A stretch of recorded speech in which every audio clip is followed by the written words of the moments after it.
Steve Clark, Ontario's beleaguered housing minister, is staying on. Despite the Greenbelt controversy swirling around them, both Premier Doug Ford and Clark are standing firm, seemingly contrite, but refusing what the opposition really wants for Clark's resignation.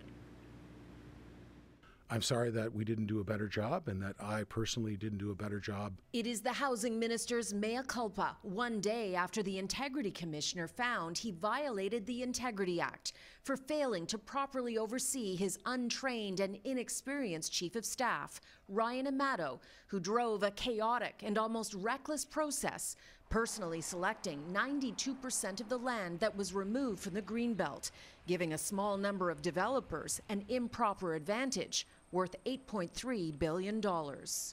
You are a career politician. You've been at this for, 40 years? How is it that you failed with all your years of experience? I completely accept the responsibility that I was overly reliant on my chief and my staff. I regret that I didn't provide the sufficient oversight. When Clark was in opposition, he called on past Liberal ministers to resign when they got in hot water. The NDP released this video as a reminder. Again, Speaker, we're talking about doing the honorable thing. They can't understand why you haven't already tendered your resignation. But when asked why he wasn't following his own advice... Why don't you resign today, Minister? I'm here to accept responsibility.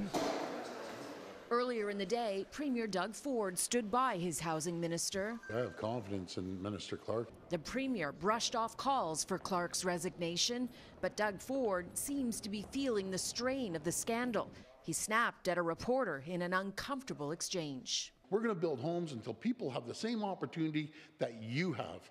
You have a nice home down the street, but guess what? There's hundreds of thousands of people that don't have your opportunity, that don't have the good paying job that you have. Both politicians seem to be following a script. We're sorry. The process was flawed. The goal is all that matters. Our goal at the end of the day is to build 1.5 million homes. We were in a severe housing supply crisis, the likes we had never seen. Our number one goal is to continue building these homes. The opposition isn't buying it. He should have stepped down today. They're going to fix the process. I don't know. I want to watch how they're going to put all this toothpaste back in the tube. It's clear that the minister broke ethics laws and should be held accountable for that. Now, the strategy here seems to be to have the Premier and the minister out in plain sight, taking all the hard questions, probably hoping it will all blow over. It won't. The opposition's not going to let it, especially when the legislature resumes here in 3 weeks. And there could be more blows to come, another integrity report, and the possibility that there could be an RCMP investigation.